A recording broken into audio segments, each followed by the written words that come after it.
Salam, salam kasih damai dan sejahtera. Tuhan memberkati, menyertai dan melindungi. Tibalah kita pada saat pertemuan ketiga ini. Apakah ada yang mau disampaikan dari Pak Amros atau Bu Amros? Atau silakan Pak. Selamat datang ya kepada Bapak Ibu, saudara-saudari sekalian ke rumah kami. Untuk itu kami serahkan kepada Pak Yon.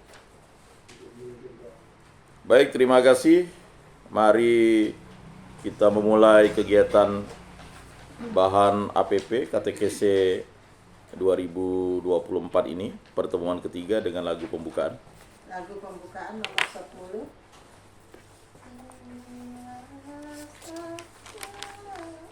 Baik. Bila hasrat datang menjelang Tuhan, hati runduh rendah memohon berkat agar jiwa pantas bertemu pandang bagai domba yang hilang di jenjang maaf, berpantas diri, berpantas hati menjelang Tuhan, berias nubari di awal bakti. Dalam nama Bapa dan Putra dan Roh Kudus. Amin. Damai dan kasih Tuhan selalu beserta kita, sekarang dan selama-lamanya. Bapak, Ibu, Saudara-saudari yang terkasih, para umat lingkungan Santo Rupinus, wilayah 2, Paroki Bunda Maria Jeruju, Pontianak. Pada pertemuan ketiga ini, berjudulkan Ekonomi yang Menjaga Distribusi Sumber Daya Bagi Semua Demi Kesejahteraan Umum. Tujuan pertemuan ini adalah kita semakin menyadari panggilan kita sebagai rekan sekerja Allah yang diutus untuk terlibat dalam rencana penyelamatannya yang diwujudkan lewat aktivitas ekonomi sehari-hari yang adil bagi alam dan sesama. Tadi kita sudah bercerita bahwa pada hari ini dan besok ada pengakuan dosa. Mari kita menerima sakramen tobat, sakramen pengampunan dosa, sakramen pertobatan, sakramen pengakuan dosa. Ya, sakramen ini adalah sakramen rekonsiliasi untuk menyembuhkan kita dan menghapus dosa-dosa kita dari sakit penyakit dosa. Dan kalau kita memang memiliki halangan tidak bisa, kita bisa belajar dengan orang yang biasa menerima sakramen tobat. Karena memang sakramen tobat ini satu-satunya sarana tanda rahmat ilahi yang hanya ada di gereja Katolik. Jadi sayang sekali kalau kita tidak atau kita melewatkan penerimaan sakramen tobat pada masa Prapaskah ini. Karena itu berdampak bagi pertumbuhan hidup rohani kita sesuai dengan pertemuan ketiga ini, yaitu kita adalah rekan sekerja Allah yang diutus untuk terlibat dalam rencana penyelamatannya yang diwujudkan lewat aktivitas ekonomi sehari-hari yang adil bagi alam dan sesama. Dalam kunjungan saya biasa ke Rutan, ada seorang bapak bercerita karena dia lupa ke gereja. Akhirnya dia menerima yang namanya banyak masalah sehingga bisnisnya itu tersangkut paut. Akhirnya dia harus mendekam di Rutan itu. Dan beberapa waktu lalu juga dia kembali lagi mendekam, padahal udah bebas, mendekam kembali. Nah, karena masalah bisnisnya. Nah, terkadang kita ini selalu berpikir bisnis. Bahkan pada hari Minggu ada sukses seminar, ada motivasi bisnis, dan itu selalu dilakukan pada hari Minggu. Mengapa? Karena katanya hari Minggu itu hari yang bisa dipakai karena kita tidak terikat dengan pekerjaan lain katanya. Padahal sudah disampaikan sesuai dengan 5 perintah gereja itu, ya, rayakanlah hari raya yang disamakan dengan hari Minggu. Berarti hari Minggu itu adalah hari yang bagi hari raya lainnya itu adalah disamakan dengan hari Minggu. Artinya kalau kita tidak merayakan hari raya yang sama dengan hari Minggu itu berarti kita berdosa berat. Kemudian hadapilah misa kudus, ya, pada hari raya yang diwajibkan, dan jangan melakukan perbuatan yang dilarang. Nah, persoalan-persoalan itulah yang membuat kita selalu terjerat. Mengapa orang misalnya melakukan tindakan-tindakan dosa, hal-hal yang dianggap tidak dosa itu, misalnya di medsos itu dianggap sudah biasa. Bahkan ada seorang public figure, ya, itu dengan vulgar mengatakan dia sudah sekitar lebih dari 200 laki-laki dia melakukan hubungan badan. Ini kan seakan-akan itu menjadi kebanggaan bagi dia. Nah, kita tidak tahu apakah itu disadari atau tidak oleh yang bersangkutan bahwa itu adalah dosa berat. Jadi hal itu juga harus kita sadari dalam pertemuan ketiga ini, karena masalahnya awalnya ekonomi. Jadi terjebak dalam ekonomi juga bisa jadi di daerah-daerah tertentu, misalnya ada perkebunan, pertambangan, di situ ada kafe-kafe hiburan yang bagi yang pemiliknya itu keuntungan. Makanya biasanya sirkulasi di situ saja uangnya. Bahkan di hutan itu ada listrik, ya. Hiburannya luar biasa, bisa full 24 jam kalau udah gajian, ya. Lalu yang bekerja di situ ya habis uangnya di situ saja. Nah, itu harus kita sadari bahwa banyak hal yang membuat ekonomi itu bisa meningkat, tetapi juga kita melupakan iman kita kepada Yesus Kristus. Nah, itu juga dampak-dampak yang harus kita mulai pikirkan bersama, baik untuk di dalam diri kita, keluarga kita. Pasti kita miris mendengar pekerjaan-pekerjaan misalnya keluarga kita, walaupun dia sukses, tetapi harus mengorbankan dirinya, tubuhnya, atau mengorbankan orang lain untuk kesuksesannya. Nah, ini belum lagi misalnya masalah trafficking, ya kan? Nah, ini sesuatu yang nampaknya biasa-biasa saja, tetapi itu berdampak bagi yang namanya diri kita, keluarga kita, dan orang yang mungkin kita perdayakan. Nah, itu. Bapak, Ibu, saudara-saudari yang terkasih, dalam kehidupan sehari-hari kita memiliki peran-peran yang berbeda. Ada ibu rumah tangga, karyawan, wirausahawan, pelajar, pensiunan, dan sebagainya. Di lingkungan kita ini, kalau kita rata-ratakan usia pensiunnya itu mungkin sekitar 50-60% kalau tidak salah, ya, kepala keluarganya rata-rata sudah pensiun. Dari total yang saya dapat data, Sibiduk kita itu sudah total umat lingkungan Santo Rupinus yang ada di Sibiduk itu 47 kepala keluarga, ya. Kemarin saya minta data dengan Pak Meki, ya. Berarti 47 itu kalau kita hitung mulai dari Gang Lamtoro, Gang Aren, Gang Tebu 2, Gang Tebu Baru, Gang Tebu 3, sampai yang paling ujung itu Pak Yosep, ya. Itu rata-rata pensiun kalau kita lihat, ya. Usia sudah di atas 60. Atau usia 56 tahun itu kan, misalnya kayak Bu Sumi ini kan hampir pensiun juga ya. Nah, jadi memang rata-rata pensiun dan generasi mudanya terbatas. Yang mau tinggal di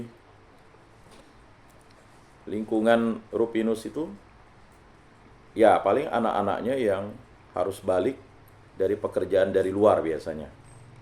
Seperti kami atau saya itu kan balik lagi dari Bengkayang ke sini. Seperti kakak ipar saya balik dari Bengkayang ke sini. Nah, itulah yang menambah. Sedangkan yang lainnya pada keluar kan. Dan itu juga menjadi pemikiran bagi kita, apakah ya orang-orang di lingkungan Santo Rupinus yang sudah memasuki usia pensiun dan lansia ini harus ada pemberdayaan ya. Biasanya pemberdayaannya diberdayakan untuk MC, mengasuh cucu. Nah, itu saya lihat setelah pensiun ada aktivitas yang baru ya. Karena pasti tidak mungkin akan bersantai dan pasti tidak rela misalnya cucunya diasuh oleh orang lain, karena kita tahu ya untuk mendidik, memelihara ya kan, membina, memberikan teladan itu pasti intensifnya karena yang sudah berpengalaman. Biasanya seperti itu ya. Kalau menyerahkan ke orang lain, resikonya pengawasan harus melekat. Saya ingat dulu kawan saya di kantor itu harus menggunakan CCTV dari kantor untuk melihat asisten rumah tangganya merawat cucunya. Bukan canggih, tetapi karena untuk pengawasan, ya kan. Maklumlah namanya sudah banyak kejadian misalnya, tidak hanya di negara kita, tidak hanya di kota kita, di negara kita, di negara lain juga ya. Akibat asisten rumah tangganya atau babysisternya asik main ya HP, lalu si anak masuk ke lift. Ya si pembantu ya nyantai-nyantai saja, sudah sampai ke apartemen nyantai lagi, dipikir udah masuk. Duduk-duduk nyantai ya kan, baru sudah baterai habis dia ngecas, baru dia sadar kemana si anak tadi. Rupanya sudah ke lantai 13. Di lantai 13 karena anak itu panik kan, terbuka pintunya, rupanya ada jendela. Ya. Nah, si pembantu nelpon bapaknya pulang ya kan.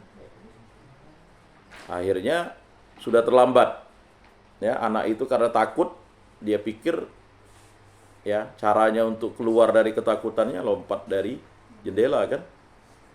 Nah, terjatuh, sekali lihat sudah ada keramaian. Ya, bapaknya ya sudah ditelepon, sebenarnya pembantunya sudah mencari, tapi tidak tahu. Si anak juga sudah beberapa jam tuh saking takut kan. Karena tiba-tiba pintu lift terbuka, dia takut, sebenarnya udah lama. Si pembantu nyarinya ya hanya di sekitar itu, lupa dia udah ke lantai 13.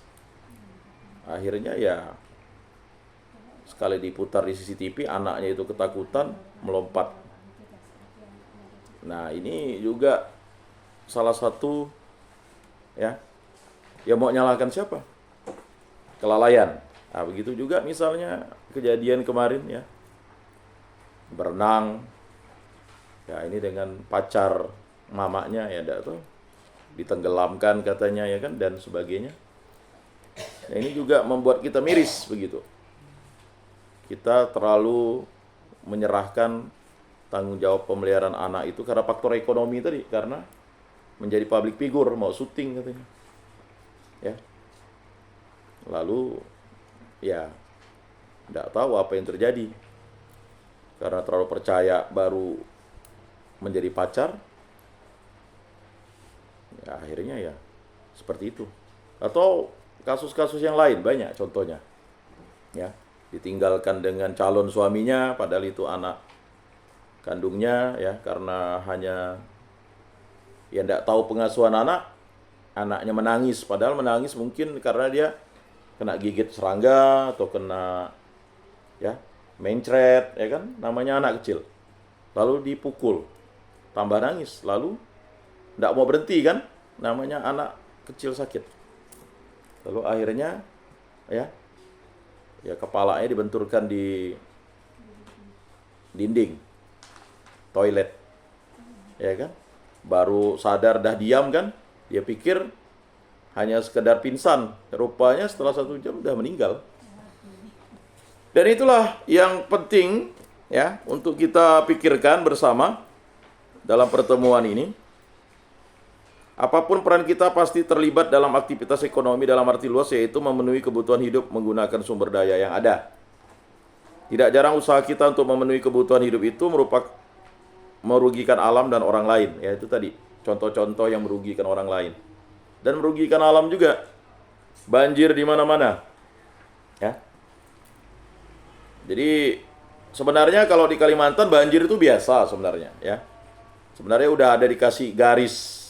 Kalau di kampung mama saya itu enggak boleh. Nampaknya surut kalau airnya itu. Tapi saya tanya, ngapa enggak ada orang yang tinggal di pinggir sungai atau apa? Mana mungkin, itu kan memang daerah aliran sungai. Jadi kalau udah banjir ya memang sebatas itu dia. Tapi kalau surut ya sampai ke dasar. Ya. Bahkan kalau udah banjir itu sampai ke atas kayu yang beberapa meter itu. Tapi kalau surut ya surut sekali. Nah, itu juga terjadi akibatnya, ditambah lagi dengan pembalakan hutan, penebangan hutan yang liar, ya kan. Akibatnya awalnya banjirnya terkontrol, memang sudah musiman, lalu ada banjir bandang. Ya. Nah, ini juga menjadi persoalan juga. Di kita ini memang gempa bumi ada tetapi skalanya kecil. Tetapi kalau yang menjadi perhatian kita adalah ya tanah bergeser dan tanah longsor, ya. Karena tanah bergeser itu akibat tidak lagi ada penyerapan air oleh pohon-pohon, akibatnya dia langsung. Jadi kalau ada hujan kuat, dia nyerap ke dasar tanah, tanah itu bisa bergerak karena air tadi itu yang membuat dia lembek. Nah, itu yang disebut tanah bergerak. Atau di bawahnya itu sudah, ya, kalau ada pohon ini dia kan diserap air itu, lalu akar-akar pohon itu bisa memperkuat tanah di bawah, lalu nanti diciptakanlah ya semacam sungai bawah air, sungai bawah tanah, atau ya ada semacam terowongan-terowongan kecil yang dibuat oleh tumbuhan itu untuk menjaga keseimbangan tanah. Tapi kalau tidak ada pohonnya lagi, ya selesai. Hujan langsung. Nah, ini yang menjadi persoalan. Ya. Syukurlah kita kalau banjir di kota Pontianak ini bisa cepat teratasi karena kita punya sungai besar. Sungai Kapuas. Kemudian parit-paritnya masih lancar, ya. Tetapi kalau parit tidak lancar, akibatnya ya pasti akan berdampak. Dan bisa kita rasakan dari tahun ke tahun. Padahal sebagai orang Katolik kita dipanggil untuk menjadi rekan sekerja Allah mewujudkan kebaikan bersama, bonum commune. Istilah bonum commune ini adalah kebaikan bersama, kesejahteraan umum. Kita menjadi apapun, menjadi PNS, menjadi politisi, menjadi usahawan, menjadi ya pedagang, menjadi ibu rumah tangga, menjadi TNI Polri, menjadi apapun profesi kita. Ya, profesi kita yang legal, ya, itu untuk bonum commune, kesejahteraan umum. Jadi kalau kita misalnya bekerja, pasti lingkungan kita aman, kan? Kalau ada yang tidak bekerja, ya pasti akan menjadi masalah. Ya, kalau dia dibimbing dengan baik, dia bisa menciptakan usaha sendiri. Tetapi kalau dia jatuh di pergaulan yang salah, dia akan menjadi masalah. Dan itu terjadi dengan akhir-akhir ini, kan. Anak-anak umur tanggung itu yang membuat kita resah. Ya, membawa senjata tajam, ya kan. Menganggap itu ya mainan. Tidak tahu dia nyabet orang itu sakit. Sekali udah ditangkap, nangis manggil bapaknya. Ya kan? Atau memang mereka itu sudah jatuh di pergaulan yang salah, diprovokasi, diajari sesuatu yang jahat. Namanya anak-anak remaja diajari yang jahat, ya jahat dia. Nah, persoalannya apa lagi? Ya, persoalan kejahatan terstruktur tadi. Narkoba, ya. Kemudian kejahatan seksual anak, ya, dan macam-macam, ya, sampai melakukan teror, ya. Pelaku teror ini kan nampaknya sepele dia bawa itu, ya. Nah, terakhir juga kita dengar di Pal 9 itu kan, jam 2 pagi orang lagi mau usaha pulang, ya, lalu tiba-tiba disambit, ya, pakai pedang samurai, celurit, lalu pakai besi-besi untuk ngecor. Nah, ini juga menjadi persoalan. Pelakunya di bawah umur. Nah, makanya itu juga menjadi problematika kita. Ada apa itu? Untuk itu marilah dalam pertemuan yang ketiga ini kita menggali apa yang menjadi panggilan kita masing-masing dalam mewujudkan aktivitas ekonomi yang adil bagi alam dan semesta. Nah, ini yang penting, keadilan, ya, bagi alam dan sesama, ya. Jadi ekonomi yang adil bagi alam dan sesama. Marilah kita berdoa bersama-sama. Doa pembukaan. Mari kita daraskan bersama-sama. Allah Bapa yang Maha Rahim, Engkau mempercayakan kami menjadi rekan sekerjamu. Rancanganmu indah agar manusia dan alam ciptaan hidup dalam harmoni. Bimbinglah kami yang berkumpul dalam pertemuan ini, agar dengan teguh berusaha mewujudkan rancanganmu ini. Bukalah hati kami untuk dapat mengenali panggilan kami yang unik dalam rencana penyelamatanmu. Dan juga kami berdoa bagi kelancaran usaha Bapak Sihol S. Sitompul, Bapak Joyce, agar usahanya lancar dan selalu dibimbing oleh kasih Kristus dalam melaksanakan usahanya. Dan juga khususnya bagi kelancaran belajar Joyce Inset Sitompul dan kesehatannya, agar diberikan kekuatan kesehatan dan kemampuan belajar yang baik sehingga berhasil dalam pelajarannya. Serta kami berdoa bagi anak dan remaja serta orang muda yang ada di lingkungan kami agar berhasil dalam pelajarannya, baik dari tingkat TK, SD, SMP, SMA, perguruan tinggi, agar dapat menyelesaikan pendidikannya dengan baik. Semua doa ini kami serahkan demi Yesus Kristus, Tuhan dan pengantara kami, yang hidup dan berkuasa bersama Dikau dan Roh Kudus, Allah kini dan sepanjang segala masa. Amin. Baik, kita masuk ke inspirasi budaya. Kebetulan yang diangkat ini adalah budaya Sunda, yaitu Huma. Memang ada kemiripan dengan budaya kita, ya. Huma ini berarti bertani, ya. Kegiatan mengolah lahan pertanian masyarakat Baduy dikenal dengan sebutan ngahuma, yakni menanam padi lahan kering dengan sistem bera dan perlandangan berpindah. Sistem pertanian di Baduy tidak mengenal sawah dan cangkul. Masyarakat Baduy juga tidak menggunakan pupuk kimia dalam mengelola lahan pertanian. Mereka lebih suka memanfaatkan kulit jeruk, daun mengkudu, dan kotoran ayam untuk dijadikan pupuk. Alat yang digunakan dalam mengolah tanah di Baduy yaitu tugal, yaitu alat yang berfungsi sebagai lubang tanam yang memiliki panjang 1,5 meter. Tanaman utama yang ditanam masyarakat Baduy yaitu padi. Namun selain padi, ada juga yang ditanam seperti sayuran, palawija, dan pohon sengon. Aturan kepemilikan lahan tanah bisa dipindah tangankan kepada orang lain. Aturan itu bisa berlaku apabila disetujui oleh pemilik sebelumnya dan diatur dalam masyarakat adat. Lahan di pemukiman Baduy dalam dimiliki oleh adat, mereka hanya berhak menggarap dan memiliki berbagai jenis tanaman di atasnya.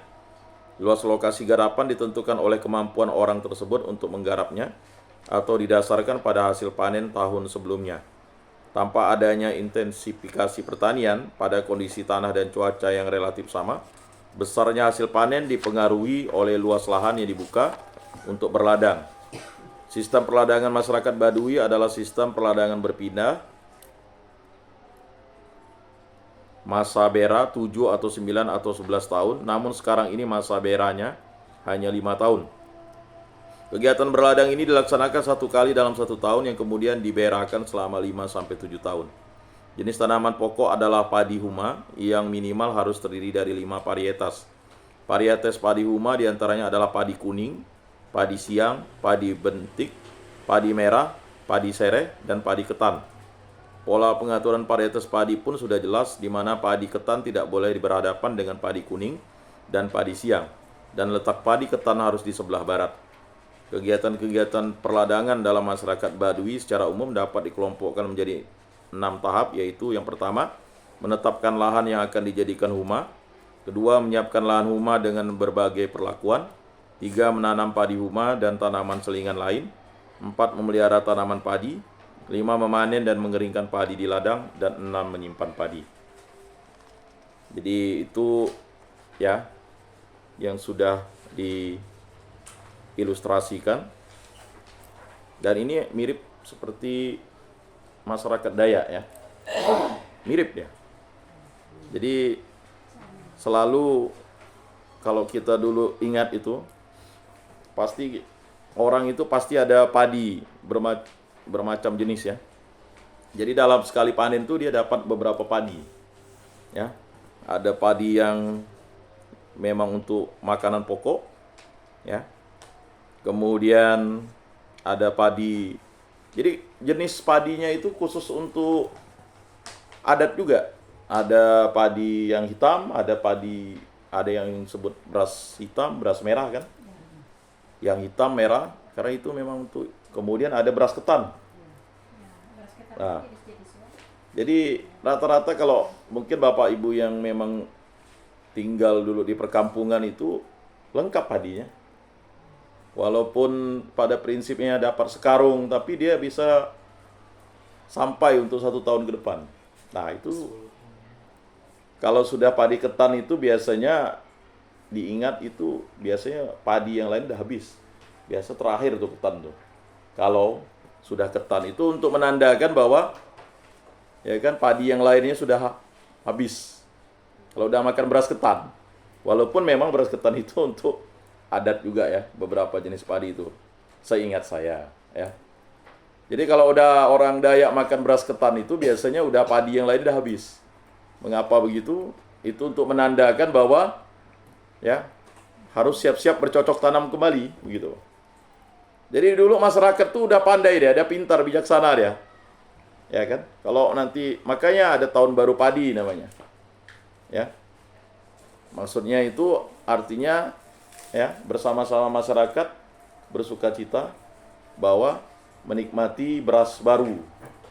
Ya kan? Nah, beras baru yang dikeluarkan itu bukan beras ketan, pasti beras yang terbaik ya. Ya. Setelah itu orang dikasih beras, ya kan? Di beberapa tempat ini udah mulai tahun baru padi, ya. Biasanya dekat-dekat Paskah.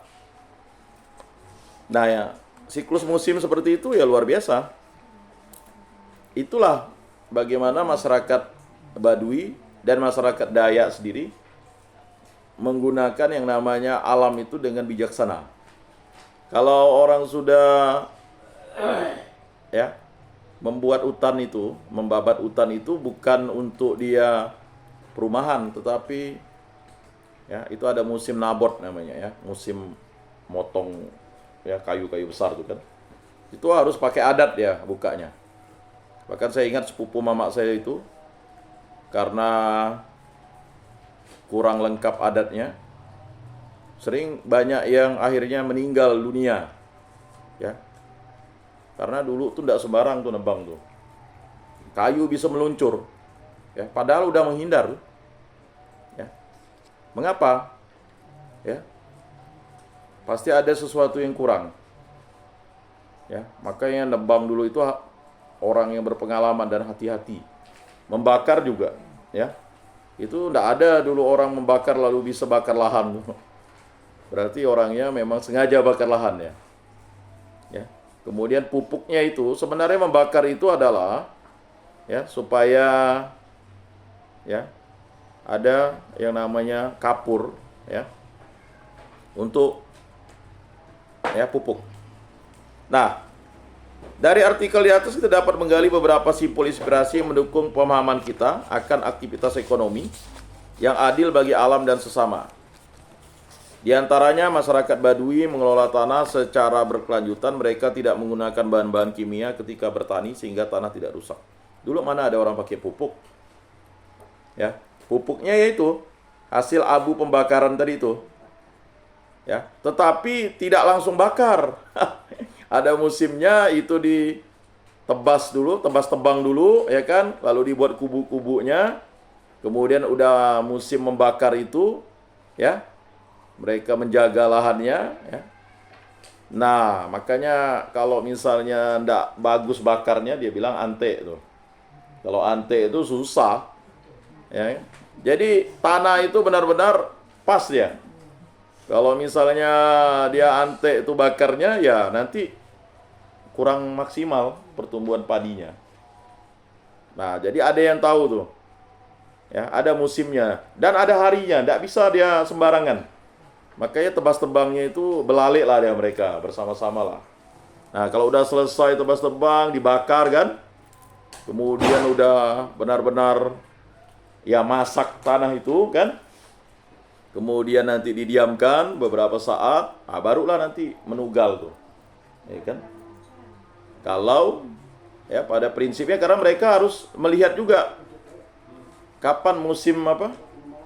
Kalau mereka nugalnya udah dekat-dekat mau hari hujan, itu jangan ya. Pasti mereka menugalnya pada masa-masa sekarang nih lah. Yang hari ini ya. Karena apa, nanti bibitnya kalau kena hujan itu ya jatuh. Karena kan dia kan hanya dilobangi masuk tanam gitu. Kemudian lereng ya, rata-rata dia mereka pakai lereng bukit atau lereng gunung lah. Karena sistem airnya kan jatuhnya nanti kalau udah kira-kira padi itu sudah beberapa waktu di dalam ya tanah itu, nanti mereka menunggu air. Nah, kalau air hujannya pas ya, dia akan tumbuh. Nah, selain tidak menggunakan bahan kimia, tanah juga tetap subur dengan sistem bera. Sistem selesai ditanami, tanah akan diistirahatkan, diberakan selama minimal 5 tahun. Tahun depannya peladang akan membuka lahan lain yang sudah selesai masa beranya. Pampas. Makanya kalau kampung dulu dibatasi oleh lahan. Jadi dulu tahu, kalau kampung sebelah tidak boleh berladang di sini karena bukan pampasnya. Makanya semakin rajin dulu penduduk di situ membuka lahan, dan dulu tidak ada orang berani nyerobot lahan karena kalau udah dibuka lahan untuk si A, itu pampasnya. Ya. Bahasa kami lah pampasnya. Jadi kalau pampas itu dibiarkan dulu istirahat, nanti dia kembali lagi di situ dan tidak boleh dikacau. Itu pampas dia karena dia yang bisa membuka lahannya di situ gitu. Nah, jadi nanti anak cucunya yang menikmati pampasnya itu kan. Nah, nanti kalau 5 tahun atau 10 tahun kembali lagi di situ dia. Ya. Sistemnya adalah mengistirahatkan tanah. Tanah tidak dimiliki oleh individu, tanah adalah milik bersama dan penggunaannya diatur oleh hukum adat. Luas lahan yang diberikan kepada seorang peladang tergantung dari kesanggupannya sendiri. Selain mencegah keserakahan, sistem ini juga membuat orang tidak bekerja melampaui kekuatannya sendiri. Nah, itulah kehebatan orang-orang dalam lingkungan adat ya. Orang berkata adat itu primitif. Tidak, adat itu justru mengatur orang itu beradab. Ada adat, pasti orang itu beradab. Makanya dulu jangan ya, jarang kita dengar tuh terjadi perkelahian, terjadi perselingkuhan, terjadi pemerkosaan. Ya, karena adatnya kuat. Kalau sempat terjadi seperti itu dan orangnya itu melakukan, itu diusir dari kampung. Makanya ada beberapa kampung tuh yang dianggap kampung pembuangan ya. Kampung pembuangan. Maka jangan heran tuh. Oh, jangan kawin dengan orang di sana tuh. Itu dia hidupnya dulu tidak benar. Ya kan? Maka ketahuan dia. Ya. Jadi ada istilah pengasingan, ya. Tetapi kalau sekarang ini ya karena orang bilang modern, tapi sebenarnya bukan modern. Ya. Orang makin modern justru makin kampungan dia. Ya kan, harusnya semakin modern dia semakin bijaksana. Kata modern sekarang udah punya HP, ya kan. Di kampung-kampung ya kayak di kampung mama saya itu ya orang pandai cari sinyal. Buat tower dari kayu naik ke atas. Saya heran juga di mana bisa dapat sinyal. Ya bersama-sama lah, gantian katanya. Ada towernya dia buat. Karena sinyalnya sampai, tapi di atas pokok kayu. Saya dulu sampai heran. Di kuburan kok ramai anak muda nih. Lalu saya tanya bapak saya, ngapa di situ? Di situ ada sinyal HP katanya. Oh, orang tidak takut lagi gelap-gelap di kuburan. Yang penting ada sinyal HP. Ya kan, hantu pun bingung, tidak bisa lagi nakuti manusia. Karena apa yang dilakukan? Yang ngomong sendiri. Hantu dulu kan, dia nakuti orang sendiri. Ini dia ngomong sendiri. Hantu yang malah takut. Kok dia bisa ngomong sendiri kan? Iya. Jadi, ya sekarang sih sinyal HP dari mana-mana. Kalau dulu itu beberapa tahun yang lalu saya lihat nongkrong di anak-anak muda itu. Kadang kita kalau jalan itu kan agak, ngapa dia nongkrong di situ? Rupa cari sinyal HP, ada di hutan, di daerah Tiang Tanjung itu berderet motor tuh kan. Saya pikir pacaran, enggak, rupanya be-WA, nelpon ya. Dulu SMS, zaman dulu kan. Rupanya mereka tuh berderet, sampailah jam 11 malam. Hiburan kan. Karena di situ ada sinyal. Di tempat lain enggak ada. Memang aneh sinyal itu kan. Enggak sih aneh, memang dia terpancar gitu gelombang radionya. Nah, jadi Bapak Ibu, saudara-saudari yang terkasih, itulah dunia kita pada pertemuan ketiga ini.